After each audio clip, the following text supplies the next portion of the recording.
ఇయాల్టికి మన ఛానల్ సాల్ చేసి అప్పుడే 2 ఏళ్లు గడిచిందుల్లా మీకోసం మంచి మంచి వార్తలు ప్రసారం చేసింది కాబట్టి స్వతంత్ర ఛానల్ను మీరు మీ గుండెల్లో పెట్టి చూసుకుంటున్నారు. స్వతంత్ర ఛానల్ను ఎప్పటికీ అట్లనే ఆదరించాలని ప్రజలందరినీ కోరుకుంటా సాల్ చేద్దామా ఇయాల్టి మన సిటీ మార్ను.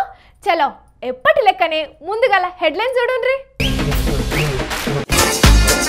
మంత్రి పొన్నం పేరు రాసి పెట్టిండు బ్లాక్ బుక్కుల. పాడి కౌశిక్ రెడ్డి అందరి పని చెప్తాడట బీఆర్ఎస్ మళ్ళా గెలిచినాక.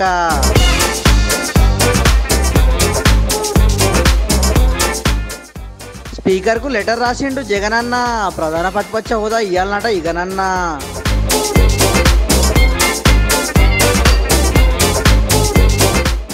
లోక్సభ స్పీకర్ గా కూర్చున్నాడు ఓం బిర్లా సారు. ఎమర్జెన్సీ ముచ్చట తీసుడుతోటి విపక్షాలైన ఫైరు.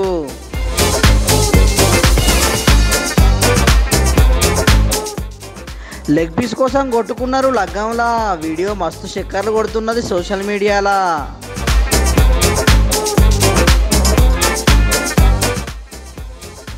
పండ్లతోని మోస్తుండు సిమెంట్ బస్తాలు. శభాష్ అంటున్నారు చూస్తున్న జనాలు. లోక్సభ స్పీకర్ ఎవ్వలు అని ఇన్నుద్దులు మాట్లాడుకున్న మాటలకు ఇయాల్టితోటి శుభం కారటు పడ్డదుల్లా. దేశంలా ఇప్పటి వరకు చేయనట్టుగా పోటీ పెట్టి మరీ ఎన్నుకున్నారు స్పీకర్ను. అటు సెయి పార్టీ కూటమికెంచి సురేష్ సారు, ఇటు పూ పార్టీ కూటమికెంచి ఓం బిర్లా సారు పోటీ పడ్డారు. ఇక ఎక్కువ మంది ఎన్డీఏకెంచే ఉన్నారు కాబట్టి ఓం బిర్లా సారే స్పీకర్ అయిండు. ఇక సార్ అట్లా కుర్చీలో కూర్చున్నాడో లేదో ఇట్లా పెద్ద పంచాది ముంగటేసుకున్నాడు. గా పంచాది నేను చెప్పుడు కాదు కానీ మీరే చూసి రాపోండ్రి. మీరు స్పీకర్ తీసుకొని మాకు చిన్న స్పీకర్ ఇయ్యాలి అని మస్తుగా పట్టుబట్టింది ఇండియా కూటమి. కానీ గదేం కాకుండా ఎలక్షన్ తోటి ఎన్నుకున్నారు స్పీకర్ను. ఎన్నడూ లేనట్టుగా ఫస్ట్ టైం మాజ్వాని ఓటుతోని స్పీకర్ ఎన్నిక చేసిరు ఇలా లోక్సభలా. ఎన్డీఏకెంచి ఓం బిర్లా సారు, ఇండియా కూటమికెంచి కె సురేష్ సారు పోటీ పెడితే ఎన్డీఏకెంచి పోటీ చేసిన ఓం బిర్లా సారే గెలిచిండు. ఇక మోదీ సారు, రాహుల్ గాంధీ అన్న ఇట్లా అందరూ కాంగ్రెస్ చెప్పిర్రు.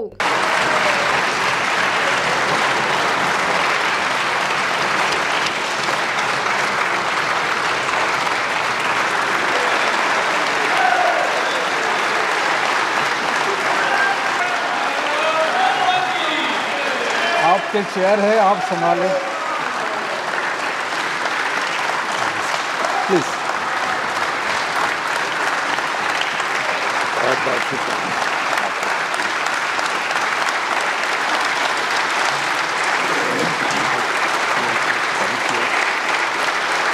దేశంలా ఎమర్జెన్సీ పెట్టి 50 ఏళ్ళు నిండినాయి కదా. గా టైంలా షెయి పార్టీ రాజ్యాంగ విలువలను కాలరాసింది అని మాట్లాడిండు స్పీకర్ సారు. గిట్ల మాట మొదలు పెట్టిండో లేదో విపక్షాలన్నీ లొల్లి లొల్లి చేసినాయి. బల్లలు సరుసుకుంటా కీకలు పెట్టుకుంటా గట్టిగానే నిరసన చేసిర్రు. స్పీకర్ గిసొంటి మాటలు మాట్లాడేందని నినాదాలు చేసుకుంటా నిరసన చేసిర్రు స్పీకర్ కు వ్యతిరేకంగా. ये सदन 1975 में देश में आपातकाल इमरजेंसी लगाने के निर्णय की कड़े शब्दों में निंदा करता है. इसके साथ ही हम उन सभी लोगों की संकल्प शक्ति की सराहना करते हैं जिन्होंने इमरजेंसी का पुनर्जोड़ विरोध किया, अभूतपूर्व संघर्ष किया और भारत के लोकतंत्र की रक्षा का दायित्व निभाया. भारत के इतिहास में 25 जून 1975 के उस दिन को हम हमेशा काले अध्याय के रूप में जाना जाएगा. इस दिन तत्कालीन प्रधानमंत्री श्रीमती इंदिरा गांधी ने देश में इमरजेंसी लगाई और बाबा साहब अंबेडकर గీ లొల్లిల నడమనే లోక్సభను రేపటికి వాయిదా వేసిండు స్పీకర్ ఓం బిర్లా సారు. కూసుండుడే గిట్ల పెద్ద రచ్చ చేసిండంటే ముంగట సభను ఇంకెట్లా నడుపుతాడో స్పీకర్ ఓం బిర్లా సారు. గందుకేనేమో ఎన్డీఏ వాళ్ళు స్పీకర్ కుర్చీ మాకే కావాలని దగ్గర పెట్టుకున్నారు. ఇక మరి చిన్న స్పీకర్ సంగతి ఎన్నడు చెప్తారో చూడాలే. మనుషులు ఏమేం తప్పులు చేస్తారో అవన్నీ నరకంలో ఉన్న చిత్రగుప్తుడు బుక్లో రాసి పెట్టుకుంటాడని అంటారు. ఇక మనం జీవిడిచి నరకానికి పోయినాక ఆ బుక్లో రాసిన ఒక్కొక్క తప్పును లెక్కగట్టి దానికి తగ్గట్టు శిక్షలు ఎత్తరని వెనకటి సినిమాల నుంచి మనం చూసుకుంటూ వస్తున్నాం కదా. అగో ఇప్పుడు కొందరు రాజకీయ లీడర్లు కూడా గదే ఫాలో అవుతున్నారు. ఇంతకు ఆ లెవెల్ అంటే నా బ్లాక్ బుక్ లో ఫస్ట్ పేరు రాసిన పొన్నం ప్రభాకర్ ఫ్లైయర్ స్కామ్ అని బిడ్డ మళ్ళా కేసీఆర్ ముఖ్యమంత్రి అయిన తర్వాత నువ్వు తిన్న 100 కోట్ల అవినీతి మరియు టికెటింగ్ స్కామ్, మా క్రిషాన్ చెప్పినట్టు నువ్వు చేసిన టికెట్ల స్కామ్, ఇవన్నీ పైసలు నేను కక్కిస్తాం. నా బ్లాక్ బుక్ లో ఫస్ట్ పేరు ఎంటర్ అయింది మినిస్టర్ పొన్నం ప్రభాకర్ గారిది. ఇన్నారులా ఎమ్మెల్యే పాడి కౌశిక్ రెడ్డి అన్న ఏమంటున్నాడో, మంత్రి పొన్నం ప్రభాకర్ సార్ పేరును గీ నల్ల పుస్తకంలో ఎక్కించిండట. పొన్నం ప్రభాకర్ సార్ చేసిన 100 కోట్ల అవినీతిని కూడా బుక్లో రాసి పెట్టిండట. ఇక కారు పార్టీలా మళ్ళా అధికారంలోకి వచ్చినాక, కేసీఆర్ సార్ మళ్ళా సీఎం అయినాక బుక్కుల పేర్లున్న వాళ్ళందరి పని పడతారట. ముంగట షెయి పాటోళ్ళు ఏమేం తప్పులు చేస్తారో అన్నీ ఈ పుస్తకంలో రాసి పెడతాడట పాడి కౌశిక్ రెడ్డి అన్న. మొన్నటిదాకా ఏపీలో లోకేష్ అన్న కూడా గిట్లనే పంకపాటోళ్ళు పోలీసులు చేసిన అక్రమాలను రెడ్ బుక్ పేరుతోని అందరి పేర్లు రాసుకొచ్చిండట గిట్లనే. ఇక ఇప్పుడు ఏపీలో కూటమి అధికారంలోకి వచ్చి లోకేష్ అన్న మంత్రి అయిండు కదా, ఇక రెడ్ బుక్లో ఎవల పేర్లు రాసిండో అందరికి మూడినట్టే అంటున్నారు చాలా మంది. ఇక ఇప్పుడు పాడి కౌశిక్ రెడ్డి అన్న కూడా లోకేష్ అన్ననే ఫాలో అయ్యి ఇవాళ జూబ్లీ హిల్స్ ఎంకన్న గుళ్ళే దేవుని సాక్షిగా గిట్ల బ్లాక్ బుక్ ను ఓపెన్ చేసిండు అన్నట్టు. కానీ లోకేష్ అన్న ఇన్నొద్దులు రెడ్ బుక్ అని మీటింగ్లలో చెప్పిండు కానీ అలా ఎవరెవల పేర్లు రాసిండో ఇప్పటిదాకా చెప్పలేదు. కానీ ఎమ్మెల్యే పాడి కౌశిక్ రెడ్డి అన్న మాత్రం మొదటి పేజీలా మంత్రి పొన్నం పేరును ఎక్కించినా అని చెప్పిండు. నిన్ననేమో తడిబట్టల ప్రమాణాల పేరు మీద బగ్గనే వైరల్ అయిండు పాడి కౌశిక్ రెడ్డి అన్న. ఇవాళనేమో బ్లాక్ బుక్ లో మంత్రి గారి పేరు రాసి వైరల్ అవుతున్నాడు. చూస్తుంటే మాజీ మంత్రి మల్లన్న లెక్కనే ఎమ్మెల్యే పాడి కౌశిక్ రెడ్డి అన్న కూడా దినాముగా ఎరేటి పని చేసి సోషల్ మీడియాలో వైరల్ అయ్యేటట్టే ఉన్నాడు కదా అని అంటున్నారు అన్న చేస్తున్న పనులను చూస్తున్నోళ్ళు. అవుగాని పాడి కౌశిక్ రెడ్డి అన్న తప్పు చేసిన వాళ్ళ పేర్లు బుక్కులు ఎక్కించే పద్ధతి మంచిగానే ఉన్నది కానీ నువ్విప్పుడు ఒక నియోజకవర్గానికి ఎమ్మెల్యేవు, గీ పంచాయతీల పడి నీ నియోజకవర్గం అభివృద్ధి గురించి మర్చిపోయేవే. ఆయనతో జనాలు కూడా నీ పేరును మనసులో గట్టిగానే రాసి పెట్టుకుంటారు. జర పైలం మరి అంటున్నారు ఇది చూస్తున్నోళ్ళు. కానీ భలే ఉన్నది కదుల్లా లీడర్లా బుక్కుల రాజకీయం.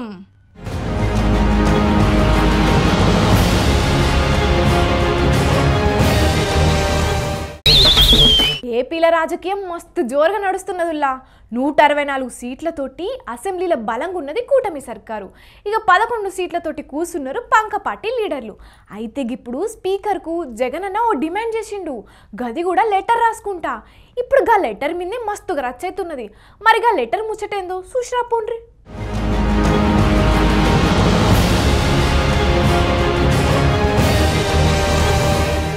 ఏపీల ప్రధాన ప్రతిపక్ష హోదా రావాలనంటే 18 సీట్లు గెలవాల్సింది. పంక పార్టీకి 11 సీట్లే వచ్చినాయి. గా ముచ్చట మీదనే జగనన్న లెటర్ రాసిండు ఏపీ స్పీకర్ అయ్యన్న పాత్రుడుకు. ప్రధాన ప్రతిపక్ష హోదా ఇయ్యాలంటే 10% సీట్లు ఉండాలని చెప్పి చట్టంలో ఏడా లేదు. విపక్షంలో ఎవ్వలకు ఎక్కువ సీట్లు వస్తే వాళ్ళే ప్రధాన ప్రతిపక్ష పోలు అవుతారు. గట్ల మాకు ప్రధాన ప్రతిపక్ష హోదా ఇయ్యాల్సిందే అసెంబ్లీలో అని చెప్పి రాసుకొచ్చిండు జగనన్న ఈ లెటర్లా.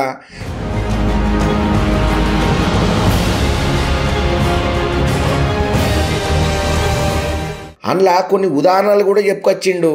ఉమ్మడి ఆంధ్రప్రదేశ్లో 294 సీట్లకు షెయి పార్టీ 26 సీట్లే గెలిచి 10% సీట్లు లేకపోయినా కూడా వాళ్లకు ప్రధాన ప్రతిపక్ష హోదాలు ఇచ్చిండ్రు. పీజేఆర్ సార్ను ప్రధాన ప్రతిపక్ష లీడర్గా పెట్టిండ్రు. 2015లో ఢిల్లీలో 70 సీట్లకు పువ్వు పార్టీ 3 సీట్లు గెలిచినా కూడా ప్రధాన ప్రతిపక్ష హోదా ఇచ్చిండ్రు అని యాద్ చేసుకుంటే జగనన్న జనంతా గట్టిగానే రాసిండు ఉత్తరంను. అయితే గా సమాచారం నీకెవరు ఇచ్చిండ్రో కానీ గదంతా తప్పే అని అంటున్నారు సైకిల్ పార్టీలు. పీజేఆర్ను ప్రధాన ప్రతిపక్ష లీడర్గా స్పీకర్ గుర్తియ్యాలి, సిఎల్పి లీడర్గా మాత్రమే గుర్తించిండ్రు. గట్లనే ఎమ్మెల్యేలందరినీ తర్వాతనే పీజేఆర్ సార్ తోటి ప్రమాణ స్వీకారం చేయించిండ్రు. కానీ ఇప్పుడు గట్ల కాకుండా మాజీ ముఖ్యమంత్రి అని చెప్పి జగనన్నతోటి మంత్రుల తర్వాతనే చేయించిండ్రు. ఇక గా గౌరవాన్ని కూడా మీ జగనన్న కాపాడుకునేటట్టు లేడు. అసెంబ్లీలో మంత్రుల తర్వాత ప్రమాణం చేయించిండ్రు నాతోటి అని చెప్పి హట్టేండుగా లెటర్లా. అగ్గో అందుకే ఇంకా గట్టిగానే ఫైర్ ఎత్తున్నారు కూటమి లీడర్లు కూడా. గంత సభ సాంప్రదాయాలు పాటించనువైతే స్పీకర్ ఎన్నిక నాడు ఎటు పోతీవి నువ్వు? అసెంబ్లీకి ఎందుకు రాలేదు?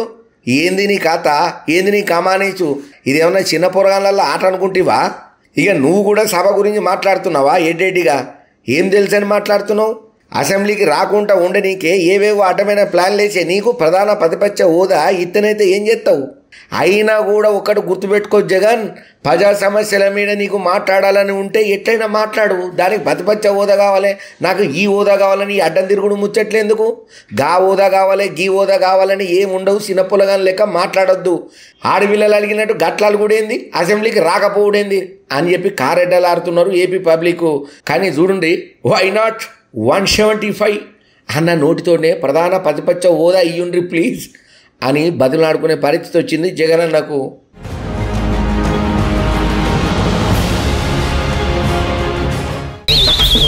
తిరుమల వెంకన్న స్వామికి కోట్ల మంది భక్తులు ఉంటారు. 7 కొండలు ఎక్కాలే, స్వామిని దర్శనం చేసుకోవాలని ఆరాటపడుతుంటారు. స్వామి వారి దర్శనం అయినాక మస్తు సంతోషపడుతుంటారు. కోరికలు ఏమన్నుంటే మొక్కుకొని అవి నెరవేరితే మళ్ళొచ్చి మొక్కు చెల్లించుకుంటా అని మొక్కుకుంటారు. అట్లనే మొక్కుకుందామని ఓ అపర భక్తురాలు 7 కొండలు ఎక్కితే అస్సలకే పోనీయకుండా ఆపుతున్నారు. ఎందుకు ఆ భక్తురాలు స్వామివారిని దర్శనం చేసుకోవద్దు చెప్పుండ్రి. నా చేలో పడి ఎక్కడ పోదు ఉండదంతా మేమే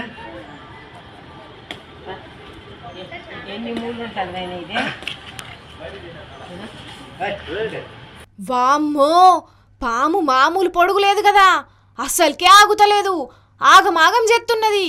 ఓ అన్నా, అంత పెద్ద పామును పట్టిన వీడువు ఏమన్నా చేయగలా? అగో గింత కూడా భయం లేదు కదా ఆయనకు. ఆయన 7 కొండలు అన్నారు, ఏంకన్న స్వామి అన్నారు, గీ పామును చూపెడుతున్నారేంది అనుకుంటున్నారా? స్వామివారి దర్శనం కోసమే 7 కొండల మీదకి వచ్చిన అపర భక్తురాలు ఈ పామే.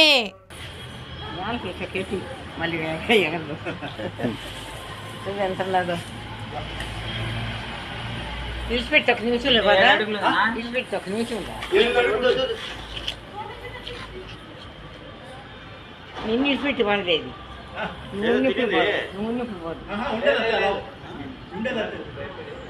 మరి ఏమన్నా కోరిక కోరుకుందామనే వచ్చిందో, లేకపోతే కోరుకున్న కోరిక నెరవేరితే మొక్కు చెల్లిద్దామని అనుకున్నదో గాని ఇట్లా కాలినడక భక్తులు లెక్కనే వచ్చి స్థానికులు తిరిగే టైపే క్వార్టర్స్ కాడ కనిపించింది. ఇక పామును చూడంగానే భక్తులందరూ భయపడి వామ్మో పాము వామ్మో అని అంటే ఇంతల్నే టీటీడీ విజిలెన్స్ సిబ్బంది వచ్చి పాములు పట్టే భాస్కర్ నాయుడికి ఫోన్ చేస్తే ఇట్లొచ్చి పట్టేండు. ఈయనకంటే ఎక్కువనే పొడుగుతున్నది, చూస్తుంటే జరిపోతు లెక్కనే ఉన్నది. అయినా కూడా ఈయన ఏగింత భయపడతలేడు. మరి జర్రిపోతు తోకతోని ఓడుతుంది అంటారు, కానీ అదే అన్న తోకను పట్టే ఆడిస్తున్నాడు. ఇట్లా ఆఖరుకు తీసుకుపోయి అడవిలో ఇడిచిపెట్టిండ్రట.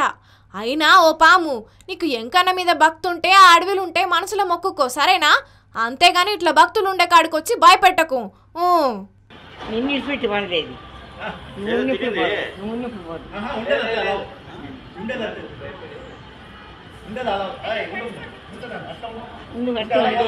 అందరు చూడద్దా, అందరు చూడద్దా ఉండండి.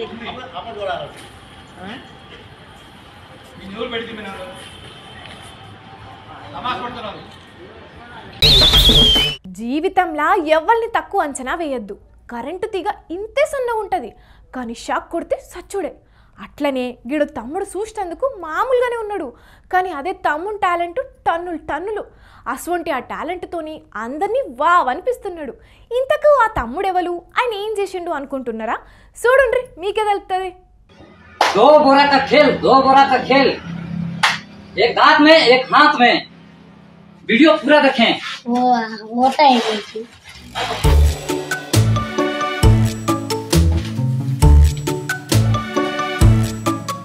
మరి ఈయన తోమే టూత్పేస్ట్లా ఉప్పే ఉన్నదో చక్కెరే ఉన్నదో పుదీనా లవంగాలు ఇలాచి ఇట్లా ఏమున్నాయో కానీ మామూలుగా గట్టిగా లేవు. అందుకే ఇట్లా పండ్లతోని సిమెంట్ బస్తాను లేవడుతున్నాడు. పోనీ ఇంతటితోనే ఆగిండా అంటే ఇంకేం చేసిండో చూడుండ్రి.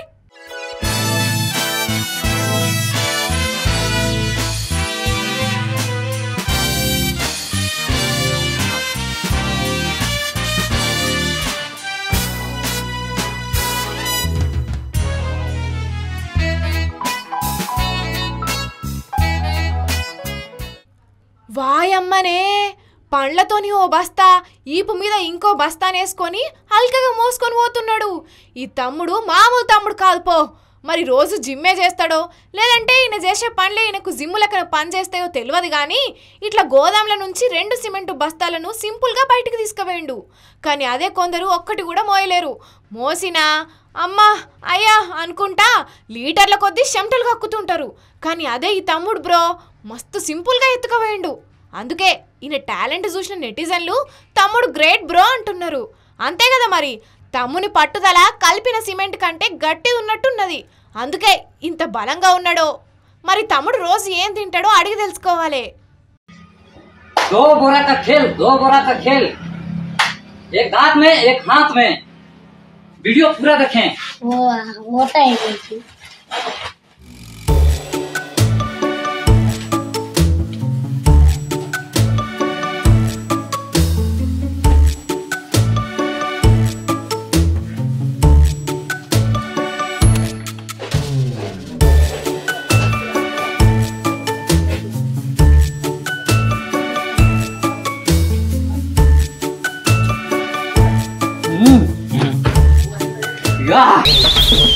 వడ్డించేటోడు మనోడైతే బంతిలో ఏ మూల కూసున్నా ముక్కలు పడతాయి అనేది పాత సామెత.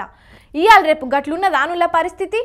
పెళ్ళిళ్ళ ఎవ్వలకు ఏమాత్రం మర్యాద తగ్గినా రచ్చనే ఉంటుంది. ఇక తిండి కాడ మూలుగు బొక్క వడకుంటే కథమే. మేము ఎట్లా కనబడుతున్నాం మీకు? అంత అల్కో తక్కువ కనొస్తున్నామని పంచాదులు పెట్టుకొని కొట్టుకునేదాకా పోతారు చాలా మంది. ఇగో గీడ కూడా గట్లనే జరిగింది.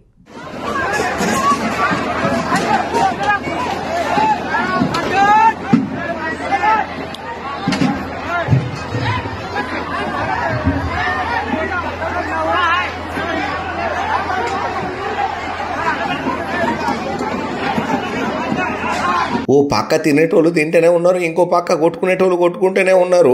వామో, ఉత్తరప్రదేశ్ రాష్ట్రం రాయ్ బరేలీలో జరిగింది లగ్గం. మరింతకు లొల్లేడ సురువైందంటే లగ్గంలా పెళ్లి పిలిగానోళ్ళ చుట్టపాయనకు బిర్యానీలా chicken leg piece వేయలేదట ఆడున్నోళ్ళు.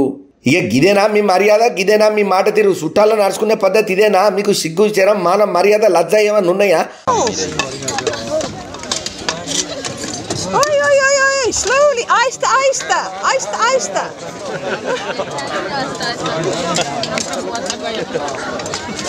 This is not for everybody. Ahista. చుట్టాలను ఎట్లా చూసుకోవాలి? దేవుళ్ళ లెక్క చూసుకోవాలి. అతిథి దేవోభవ అన్నారు. చెవులలో గడ్డలు పుట్టినాయి మీకు అని గిట్లా మాట పెరిగి పంచాయతీ కాస్త చిన్నగా మొదలై సిలికి గాలివానై మొత్తం తుఫానయి తనుకునే దానిగా పోయింది.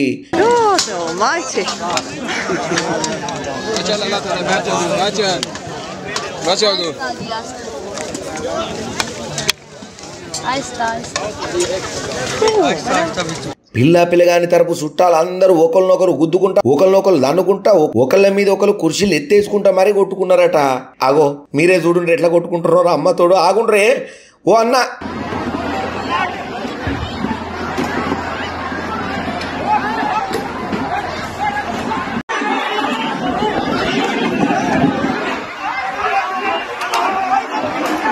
ఇక గింత పంచాయతీ అయినాక పెళ్లి పిల్లగాడు ఊకుంటాడు. మా ఊళ్ళకు చికెన్ ముక్కలు ఇయ్యకుంటా అవమానం చేసిరే కాదు, గిదేంది కొట్లాట, గిదేంది మా ఊళ్ళనే కొడతారా, గిదేం మర్యాద అని అడిగినందుకు ఉల్టా మా ఊళ్ళనే కొడతారా? రవి మీ సంగతి చెప్తానే, నువ్వొద్దు, నీ అయ్యొద్దు, నీ అమ్మొద్దు, నిన్ను నేను పెళ్ళే చేసుకోలేదే, ఇప్పుడే పోతున్నాం అనుకుంటా అక్కడ ఉన్న వాళ్ళందరూ గట్టిగానే అరుచుకున్నారట ఆడపిల్లోళ్ళను.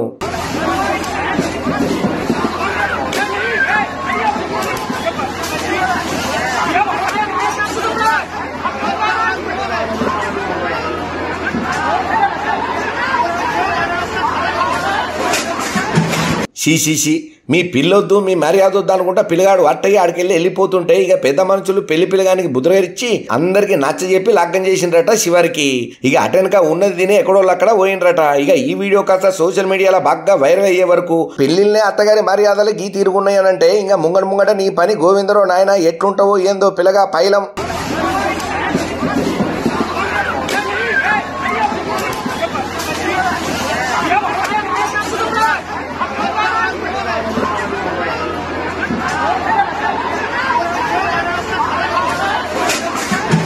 అని పెళ్లి కొడుకు గురించి కామెంట్లు పెడుతున్నారు కొందరు. కానీ చూడుండ్రి, చిన్న లెగ్ పీస్ ఎంత పెద్ద పంచాయతీ మోపు చేసిందో. అందుకే కావచ్చు లగ్గాలల్లో పంచాయతీలు కావద్దని చాలా మంది ముందే అన్ని జాగ్రత్తలు తీసుకుంటారు. కానీ ఏదో ఉన్నది తినిపోక ముక్కల కోసం ఇంత పంచాయతీ అవసరమా చెప్పుండ్రి అని అంటున్నారు ఇంకొంతమంది. ఇవాళ రేపు చిన్న చిన్న ముచ్చట్లకు కూడా తిట్టుకొని కొట్టుకొని పానాలు తీసుకుపోయేదాకా పోతున్నారు జనాలు.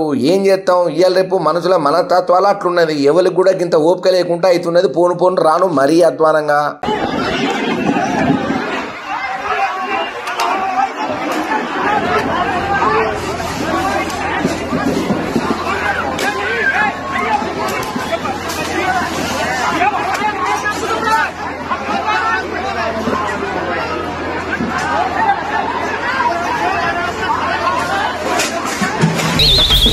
తెచ్చిన కడికి వార్తలు మొత్తం చెప్పేసిన కాబట్టి మళ్ళొక్కపారి హెడ్లైన్స్ చూసేయుర్రి. మంత్రి పొన్నం పేరు రాసి పెట్టిండు బ్లాక్ బుక్కులా. పాడి కౌశిక్ రెడ్డి అందరి పని చెప్తాడట బీఆర్ఎస్ మళ్ళా గెలిచినాక.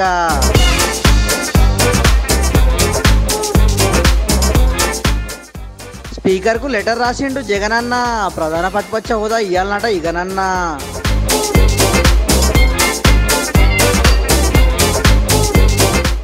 లోక్సభ స్పీకర్గా కూర్చున్నాడు ఓం బిర్లా సారు. ఎమర్జెన్సీ ముచ్చట తీసుడుతోటి విపక్షాలైన ఫైరు.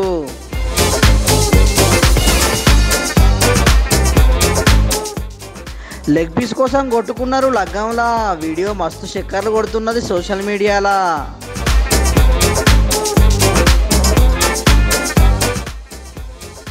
పండ్లతోని మోస్తుండు సిమెంట్ బస్తాలు. శభాష్ అంటున్నారు చూస్తున్న జనాలు. ఇక ఇవాళ ఇయాల్టి సిటీ మరి వార్తలు మేము చెప్పిన అన్ని జబర్దస్త్గా ఉన్నాయిలే.